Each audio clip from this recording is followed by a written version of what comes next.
The 52nd floor of Sinclair Tower baked under the July Tulsa sun. The glass walls were fogged from the heat, outside air conditioning fighting a losing battle. I sat alone in the back corner, hands flat on the polished table. My name is Raven Sinclair, 35 years old, the daughter this family wrote off a long time ago. My younger brother Cole stood at the head of the room in a perfect navy suit, chest, puffed eyes locked on me. "You've always been the loser in this family," he announced, voice ringing off the walls. "As of today, I'm taking full control of Sinclair Oilfield Services." Applause exploded. Mom started it. Skylar screamed. Blake, his fiancé, jumped to his feet, clapping like he'd just won the lottery. Even Uncle Victor joined in. I didn't blink. Lauren Brooks, our CFO for 18 years, set her pen down and stood.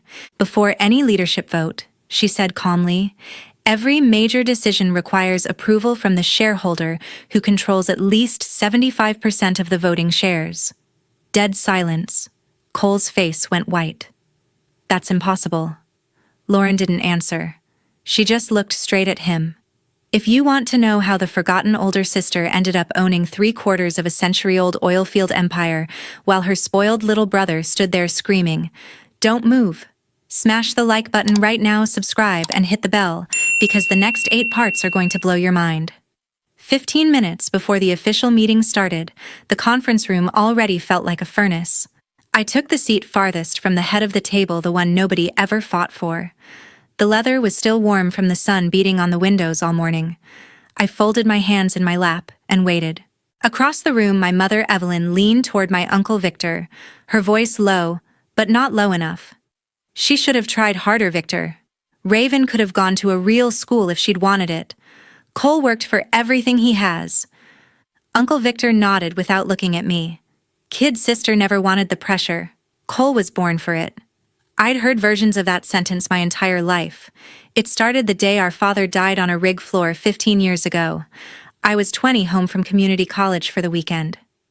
Cole was 17, still in high school, already the golden boy who could do no wrong in Mom's eyes. Grandfather Henry stepped in to raise us.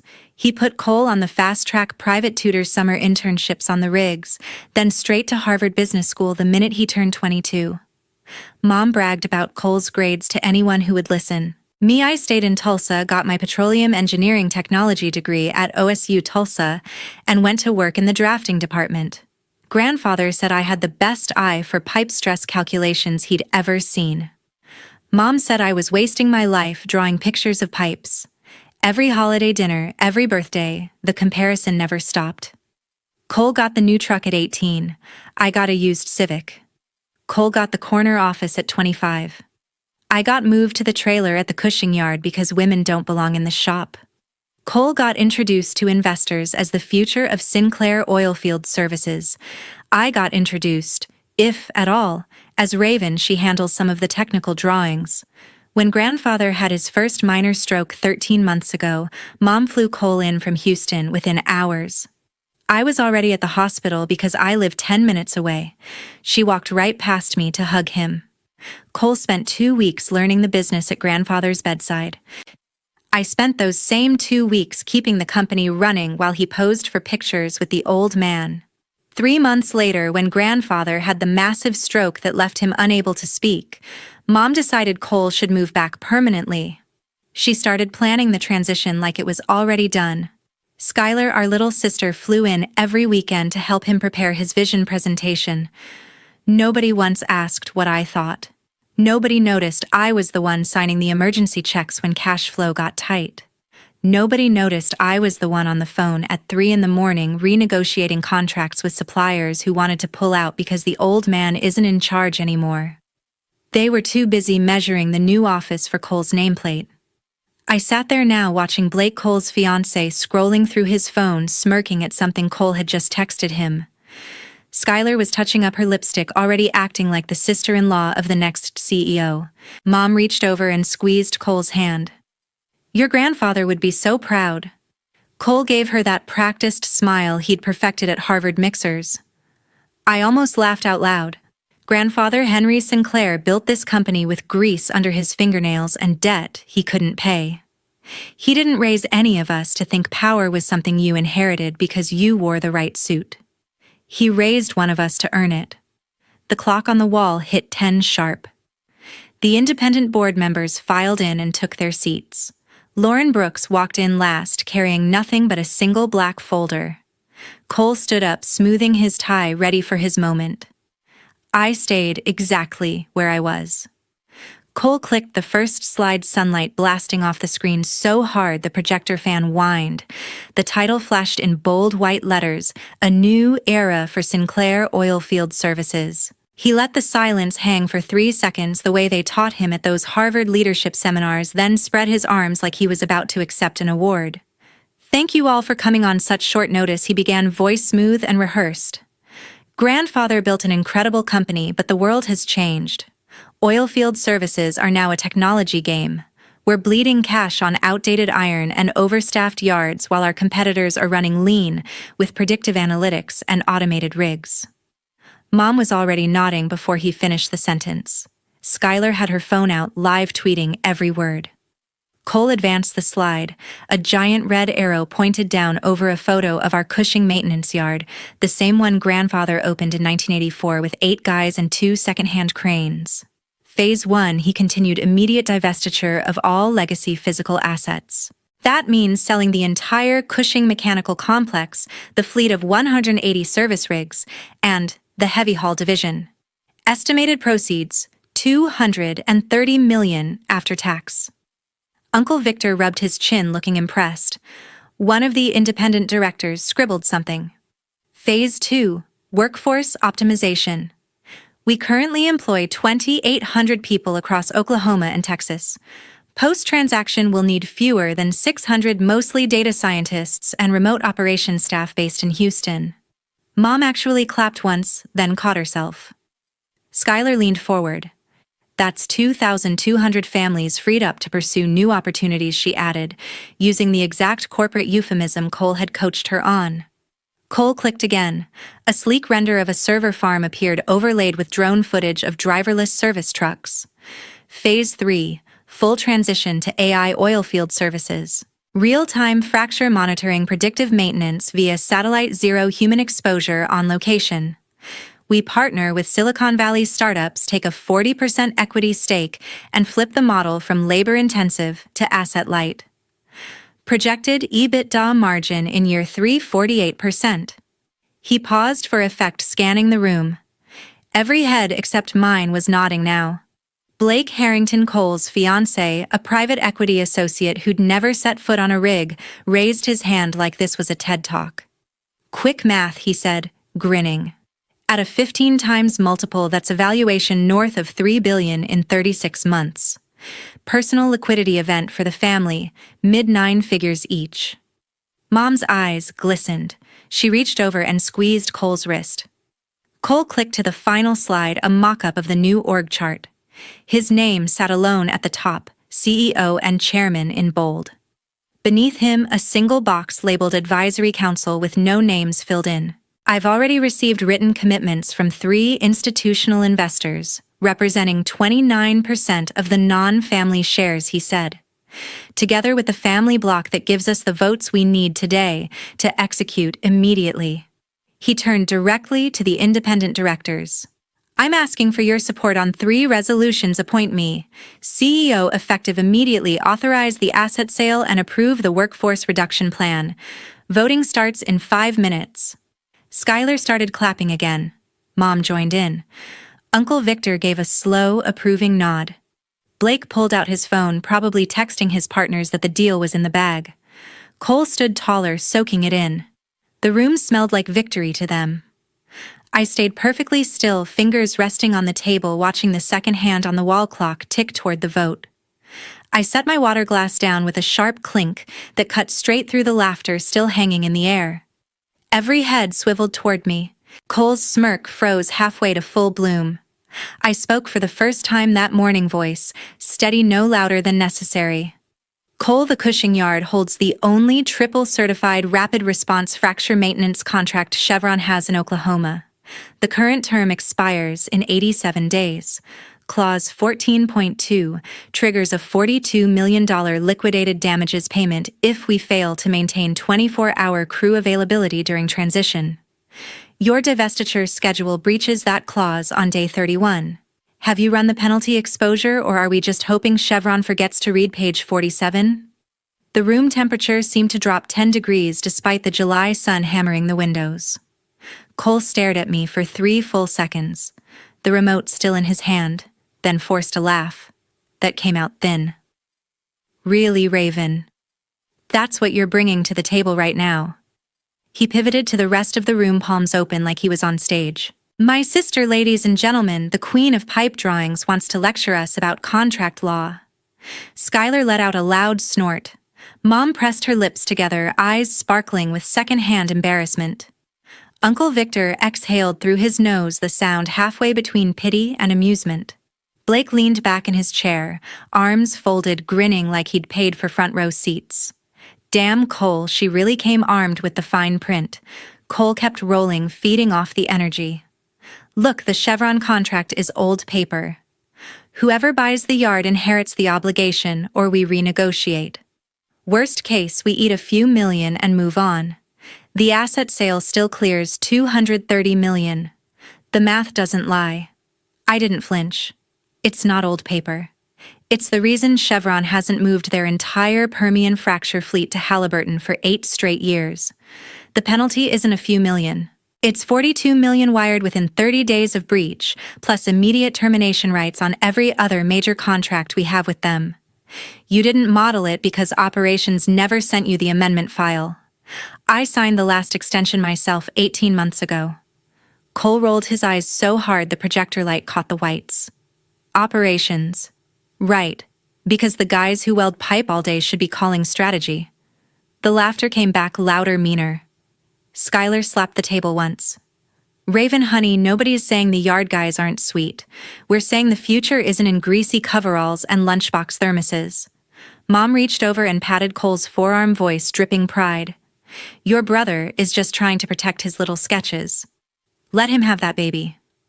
Uncle Victor shook his head slowly. You've been stuck in that trailer too long, Raven. Fresh air might help. Blake slapped Cole on the shoulder, the smack echoing. Classic protective big sister move. Still thinks a pressure gauge makes her Warren Buffett. One of the independent directors cleared his throat, uncomfortable, but said nothing. Another pretended to check email. Cole waved a dismissive hand at me. Tell you what, Raven. After we close the sale, I'll let you keep one drafting table in the new Houston office. You can draw all the pipes you want on the 95th floor. Deal. More chuckles. Someone in the back actually clapped twice before catching themselves. Skylar leaned toward Mom and stage whispered, she probably brought colored pencils. Mom smiled like it was the cutest thing she'd heard all week. Cole turned back to the screen, finger already on the remote. Anything else from the technical department, or can we finally vote and get on with the future? I picked up my glass again. The ice had almost completely melted, leaving faint rings on the mahogany. Cole took my silence for surrender. He straightened his tie, faced the room, and opened his mouth to call the vote. Lauren Brooks rose from her chair, the air conditioning still roaring at full blast. She placed a single black folder on the table with a soft thud that somehow silenced every person in the room. Before we proceed to any vote, she said, voice perfectly level, I need to disclose a material change in share ownership that occurred 13 months ago, well before Mr. Henry Sinclair's second and incapacitating stroke. She opened the folder and slid a single sheet across the mahogany toward the center. Effective April 29th of last year. Henry Sinclair, while still in full possession of his faculties, executed an irrevocable transfer of 75% of the Class A voting shares to Raven Sinclair. The transfer was witnessed, notarized, filed with the Oklahoma Secretary of State, and reported to the SEC on Form 4 the same week. She let that sit for 2 full seconds. Raven has been the controlling shareholder for the past 13 months. Every major decision since that date, by charter definition, has required her written consent. Cole's mouth opened, but no sound came out. The color drained from his face so fast I thought he might actually faint. Lauren continued without pause. As Chief Financial Officer, I am obligated to remind the board that any attempt to appoint a new CEO, authorize asset sales, or implement workforce reduction without the approval of the holder of 75% of the voting shares is null and void on its face. She closed the folder. Cole finally found his voice. It came out a cracked whisper first, then exploded. "That's impossible!" he shouted, slamming both palms on the table. Grandfather would never. He stopped himself, realizing what he'd almost said in front of the independent directors. Mom's hand flew to her chest. Skylar's phone slipped from her fingers and clattered to the floor. Blake looked like someone had punched him in the stomach. Uncle Victor leaned forward, eyes narrowed. "Lauren, are you certain of the date?" "Positive," Lauren replied. "I was present when Henry signed. He wanted zero ambiguity. He knew exactly what he was doing." Cole spun toward me, veins bulging in his neck. "You knew. This whole time you sat there and let us." He couldn't finish the sentence. I met his stare without blinking. I was waiting to see how far you'd take it. The independent directors were already flipping through the emergency bylaws Lauren had quietly circulated 5 minutes earlier. One of them muttered, "Jesus, she's right. 75% threshold. We don't even have a quorum to challenge it." Cole's breathing came fast and shallow. He pointed a shaking finger at me. "This is fraud. You manipulated a sick old man." Lauren's voice cut like ice. Henry Sinclair was examined by 2 independent physicians the same week, both certified capacity. The documents are ironclad. I have the medical affidavits right here if anyone wants to review them. She tapped the folder.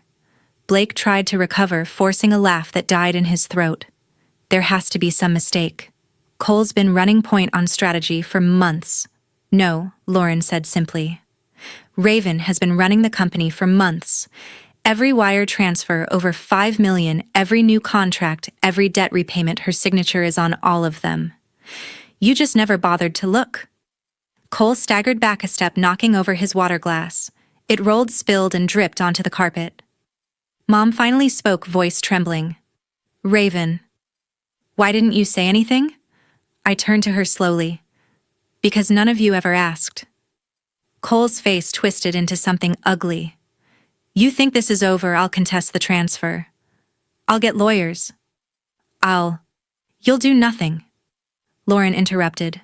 "Because the moment you file the company's outside counsel, hired and paid by Raven, will countersue for breach of fiduciary duty, tortious interference, and attempted dilution of controlling interest.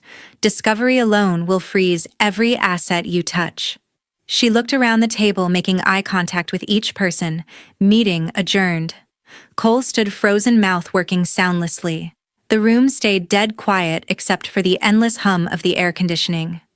30 minutes later, the conference room still felt like the inside of a furnace. The independent directors had vanished minutes after Lauren's announcement, muttering about schedule conflicts and urgent calls. Only family and Blake remained huddled at the far end like survivors after a bomb. Cole stood, rigid hands flat on the table, staring at the black folder as if it might bite him.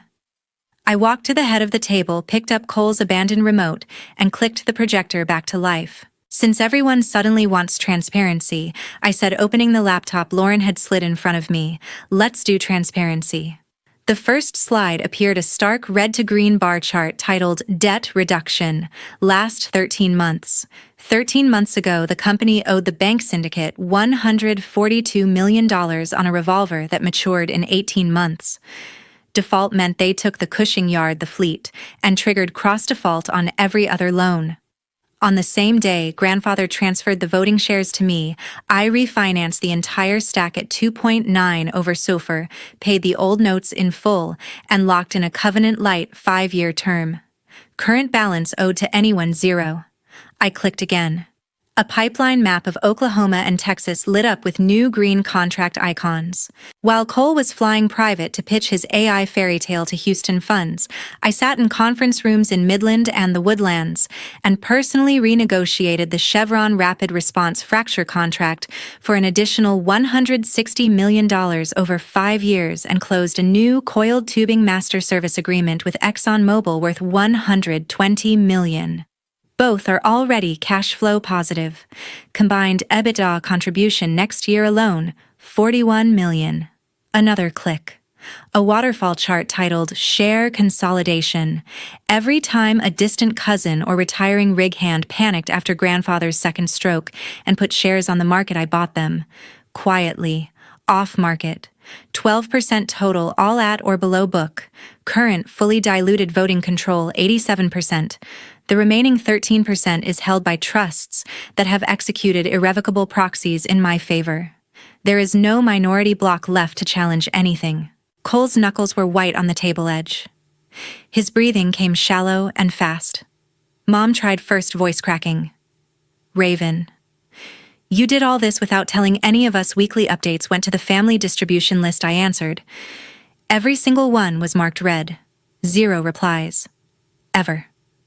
Skylar opened her mouth closed. It tried again. This is insane.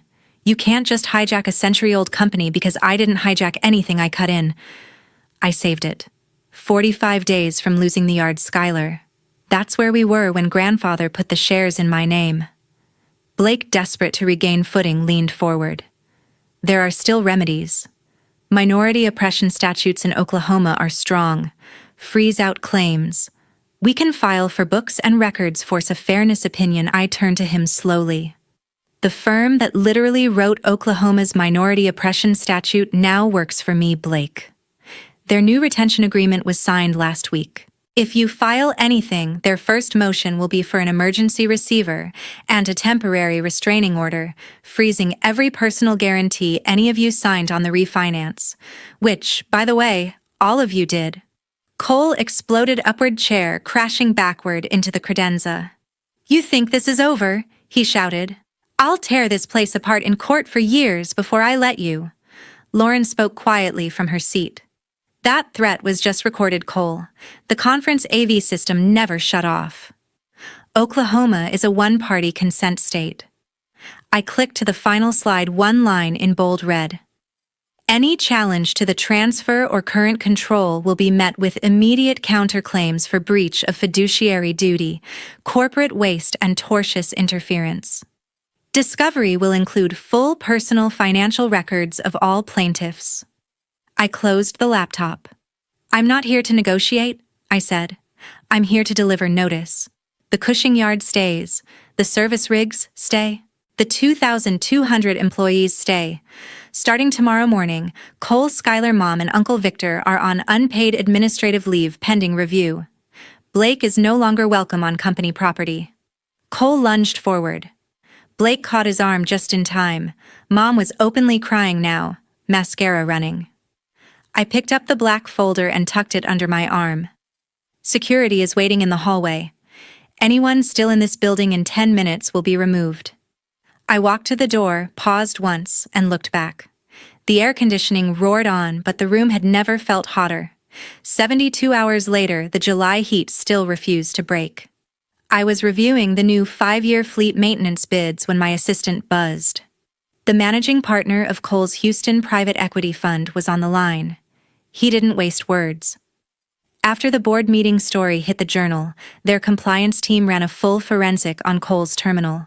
They found dozens of unauthorized models using Sinclair data for personal swing trades, timed to his planned divestiture.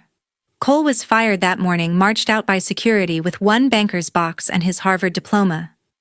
By 11:17 a.m., the Dallas bank filed the UCC-1 foreclosure on Cole's 4,200-square-foot penthouse in Uptown.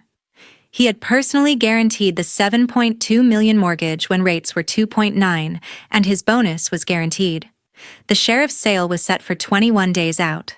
Blake vanished the same afternoon.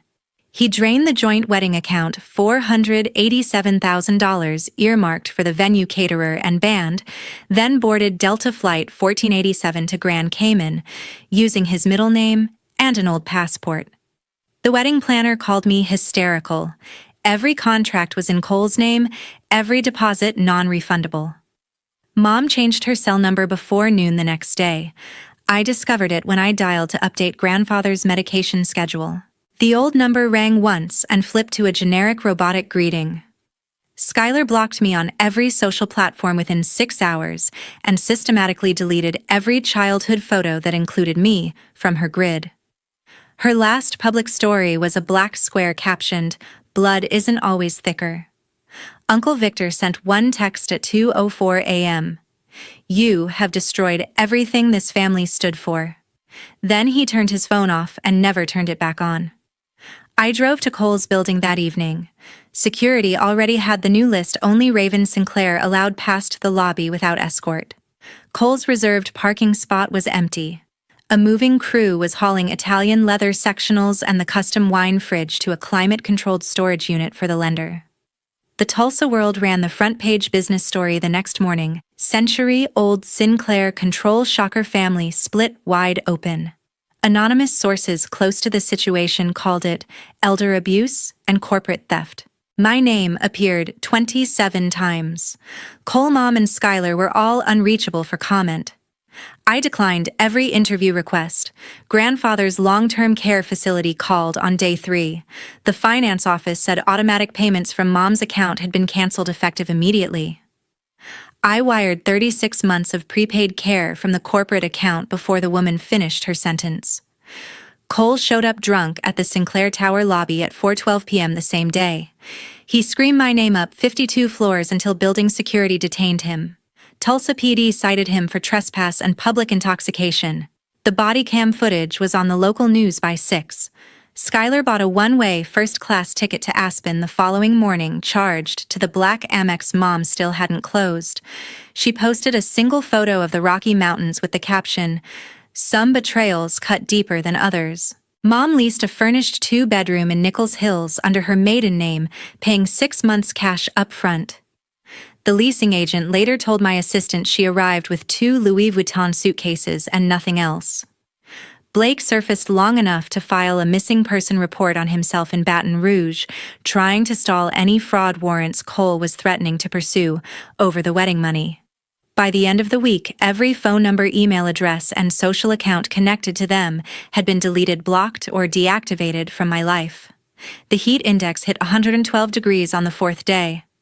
I sat alone in the corner office that used to be grandfather's, watching the sun bleed orange across the Arkansas River, and felt absolutely nothing. 9 months later, the autumn sun hung low and gentle over Keystone Lake. I pushed grandfather's wheelchair along the paved path that circles the nursing home's private dock. The leaves had turned burnt orange and gold, and the wind carried the faint smell of water and pine. He wore the same navy cardigan I bought him last Christmas, the one nobody else ever remembered to bring.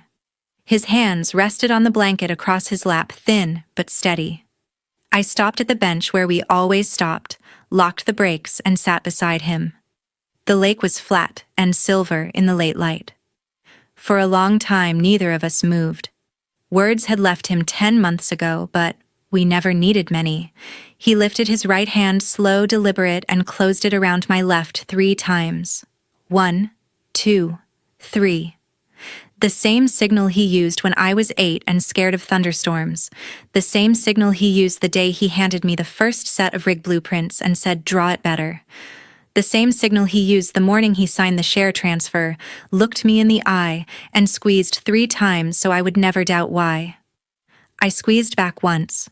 That was our deal. 3 from him meant I trust you.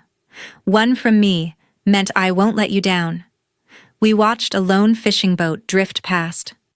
A heron lifted off the water and disappeared into the trees. I thought about the company.